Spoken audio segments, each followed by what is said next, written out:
ভার্সিটির free mixing আড্ডায় অভ্যস্ত মেয়েকে বিয়ে করলে আর যাই হোক নিজের সন্তানের জন্য একজন লজ্জাশীলা মা উপহার দিতে পারবেন না। তানজিম হাসান সাকিব। বর্তমান বাংলাদেশে আমাদের তারুণ্যে উদ্দীপ্ত এই ক্রিকেটার তার এই বক্তব্য শুনে কিংবা তার এই ফেসবুকের স্ট্যাটাসটি দেখে মানুষের মধ্যে আলোচনা সমালোচনার ব্যাপক ঝড় বয়ে যাচ্ছে।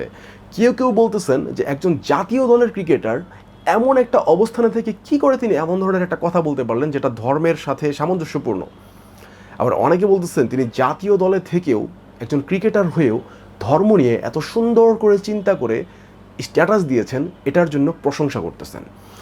আসলে বাস্তবতা হচ্ছে একজন মানুষ নায়ক হোক, গায়ক হোক, সে ফুটবলার হোক, ক্রিকেটার হোক, যাই হোক না কেন, সে অবশ্যই তার চিন্তাধারা, তার আদর্শ, তার বিশ্বাস সে অবশ্যই প্রতিফলিত করতে পারে তার ফেসবুকের স্ট্যাটাসের মাধ্যমে, এবং সে অবশ্যই তার ধর্ম পালনে এবং ধর্ম প্রসারে সে ভূমিকা রাখতে পারে। এইটুকু স্বাধীনতা অবশ্যই রাষ্ট্র তাকে দিয়েছে।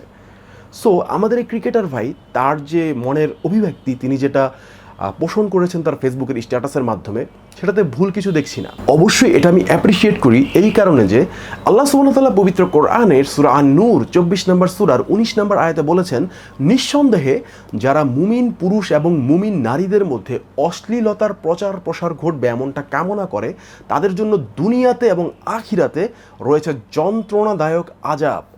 আল্লাহ জানেন, তোমরা জানো না। সো আল্লাহ তাআলা বলতেছেন যারা এমনটা কামনা করবে যে মানুষের মধ্যে, মুমিন পুরুষদের নারীদের মধ্যে অশ্লীলতার ব্যাপনার প্রচার প্রসার ঘটবে, তাদের জন্য যন্ত্রণাদায়ক আযাব রেখেছেন আল্লাহ তাআলা।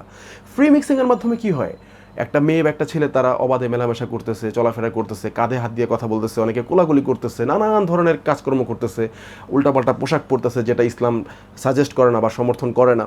তো এই ধরনের বিষয়গুলো দিয়ে আসলে সমাজে বেহায়াপনা, অশ্লীলতা এগুলোরই প্রচার প্রসার ঘটে, যেটা আল্লাহ তাআলা পবিত্র কোরআনে সূরা নূরের 24 নম্বর সূরার 19 নম্বর আয়াত দিয়ে নিষেধ করে দিয়েছেন।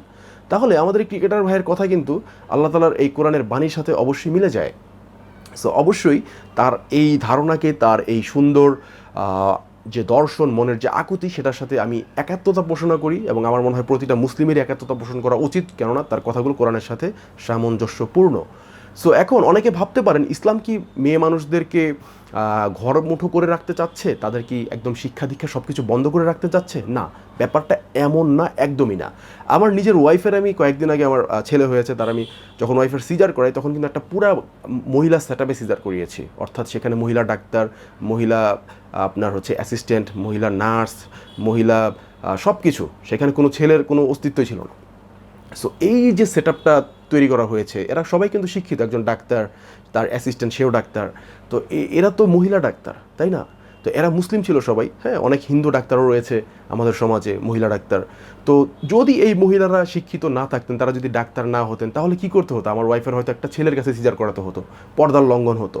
তাহলে ইসলাম কিন্তু সাজেস্ট করতেছে মহিলাদেরকে শিক্ষিত হতে, মহিলাদেরকে অবশ্যই ইসলাম শিক্ষিত হতে সাজেস্ট করে। আপনি কোনো হাদিস বা কোরআনের আয়াত দেখাতে পারবেন না যেখানে ইসলাম জ্ঞান অর্জনে বাধা দিচ্ছে বা এমন কোনো কিছু সাজেস্ট করতেছে যে জ্ঞান অর্জন করা যাবে না, মেয়েরা জ্ঞান অর্জন করতে পারবে না, এমন কিছু ইসলাম বলতেছে, এমন কোনো হাদিস বা কোরআনের আয়াত আপনি কিন্তু দেখাতে পারবেন না। বরং ইসলাম জ্ঞান অর্জনে আপনাকে অনুপ্রাণিত করতেছে, এমন অসংখ্য জিনিস আপনি খুঁজে পাবেন।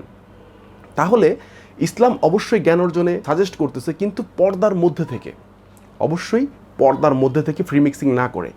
সো যারা ফ্রি মিক্সিং করতেছে, যারা বিভিন্ন ধরনের বেহায়াপনা করতেছে, সেগুলো ইসলাম নিষেধ করতেছে। কিন্তু আপনি ডাক্তার হচ্ছেন, সমাজে যদি মহিলা ডাক্তার না থাকে, তাহলে এত মহিলা, আমাদের জনসংখ্যার ধরেন যদি 0.5% যদি মহিলা হয়, এই মহিলাগুলোর চিকিৎসা পর্দাশীলভাবে করার জন্যও তো মহিলা ডাক্তার দরকার। তাহলে ইসলাম যদি নাই করে দিত, তাহলে এই পর্দাও তো ঠিকমতো মেনটেন হতো না। তাহলে অবশ্যই সমাজে কিন্তু উচ্চশিক্ষিত মহিলা ডাক্তার দরকার, এবং এই ধরনের যে পদগুলো, এখানে তো মহিলারাই যাবে এবং এটা জ্ঞান অর্জনের মাধ্যমেই যাবে। ইসলাম এটাকে মানা করে না, একজন মহিলা ডাক্তার হবে এটা ইসলাম মানা করছে না, কিন্তু সে যেন পর্দাশীল অবস্থায় থাকে, তার শিক্ষা জীবনটা যেন পর্দার মধ্যে কাটায়, এই জিনিসটা ইসলাম নিশ্চিত করতে চায়। সো কোনো ধরনের অশ্লীলতা, বেহায়াপনা এটা ইসলাম সাজেস্ট করে না বা এটা সমর্থন করে না। এটাই হচ্ছে মূল বিষয়। যারা ভেবে থাকেন যে ইসলাম মেয়েদেরকে ঘরমুঠো করে রাখতে চায়, তাদেরকে উচ্চশিক্ষিত হতে দিতে চায় না, সেটা সঠিক না।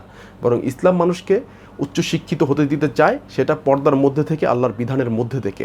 এবং ইসলাম এর পাশাপাশি মেয়েদেরকে এতটাই মর্যাদা দিয়েছে যে সে যদি কোনো কাজকর্ম নাও করে, সারাদিন বাড়িতে বসে থেকে সে যদি তার সন্তানদের দেখাশোনা করে, সংসার করে, আর অন্য কোনো কিছু না করে, তাতেও আল্লাহর কোনো অভিযোগ নেই সেই নারীর প্রতি, কারণ সেই নারীর, সেই ওয়াইফের সমস্ত দায়ভার, সমস্ত ভরণ পোষণের দায়িত্ব তার স্বামীর উপর আল্লাহ তাআলা ন্যস্ত করেছেন। আল্লাহ তাআলা একজন মেয়েকে এতটাই মর্যাদাপন করেছেন যে সে চাইলে ঘরে বসে সব কিছু আরামায়েশ করে খেতে পারবে, সব কিছু করতে পারবে, তার কোনো কিছু করারও দরকার নেই। কিন্তু আল্লাহ তাআলা একজন ছেলের উপর দায়িত্ব দিয়েছেন, তার ইনকাম করতে হবে, তার ফ্যামিলির জন্য, তার ওয়াইফের জন্য, তার সন্তানের জন্য একজন ছেলেকে এই দায়িত্ব দিয়েছেন। কিন্তু একজন মেয়েকে এই দায়িত্ব আল্লাহ তাআলা ফরজ করে দেননি। সো আল্লাহ তাআলা মেয়েদেরকে কতটা সুযোগ সুবিধা দিয়েছেন, কতটা সম্মান করেছেন, এই বিষয়গুলো যদি আপনি বুঝতে পারেন তাহলে অবশ্যই আপনার মধ্যে এটা স্পষ্ট হবে যে ইসলাম একটি চমৎকার ধর্ম এবং ইসলামের এই সুযোগ সুবিধাগুলো একজন মেয়ের জন্য যে দেওয়া হয়েছে এটা একটি চমৎকার একটা সুযোগ দেওয়া হয়েছে। এবং এ নিয়ে আসলে কনফিউশন বা যুক্তিতর্কের কোনো কিছু হতেই পারে না, কারণ ইসলাম মেয়েদেরকে এতটাই সুযোগ দিয়েছে যেটা অন্য কোনো ধর্ম দিয়েছে কিনা আমি জানি না, বাট আল্লাহ তাআলা এতটাই সুযোগ দিয়েছেন যে একজন মেয়ে আসলে সে, আমি বলতে পারি যে সে একজন রাজরানীর মতো পৃথিবীতে। সে আল্লাহর বিধান অনুযায়ী, আল্লাহর যে সুযোগ সুবিধা সেটা অনুযায়ী সে অনেক আরাম আয়েশে পৃথিবীতে থাকতে পারবে।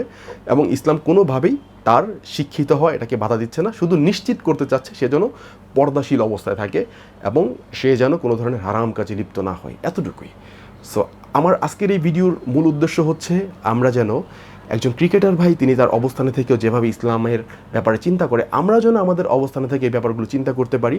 এবং যারা ভাবতেছিলেন যে ইসলাম আসলে মেয়েদেরকে ঘরমুঠো করে রাখতে চাচ্ছে, এই ধারণাটি যে একদমই সঠিক না, এটি একটি ভুল ধারণা। পাশাপাশি ইসলামে যদি কোনো মানুষ বা কোনো মেয়ে যদি চায় সে কোনো কাজকর্ম করবে না, এতেও তার আসলে মানসিকভাবে ভেঙে পড়ার কিছু নেই, সে নিজেকে ছোট ভাবার কিছু নেই, কারণ আল্লাহ তাআলা এটা তার জন্য সুযোগ রেখেছেন। সো এই ব্যাপারগুলো আমাদের আরও বেশি বেশি সমাজে স্প্রিড করা দরকার, ছড়িয়ে দেওয়া দরকার, যেন মানুষ ইসলামের এই মাহাত্ম্যগুলো বুঝতে পারে। আজকের এই ভিডিওটি যদি ভালো লেগে থাকে আপনারা অবশ্যই আপনাদের ফ্রেন্ডদের সাথে শেয়ার করতে পারেন, যেন তারা সঠিক মেসেজটি পেয়ে থাকে এবং আল্লাহর শুকরিয়া আদায় করতে পারে। ইনশাআল্লাহ বিদায় নিচ্ছি বন্ধুরা, আসসালামু আলাইকুম ওয়া রাহমাতুল্লাহি ওয়া বারাকাতুহু।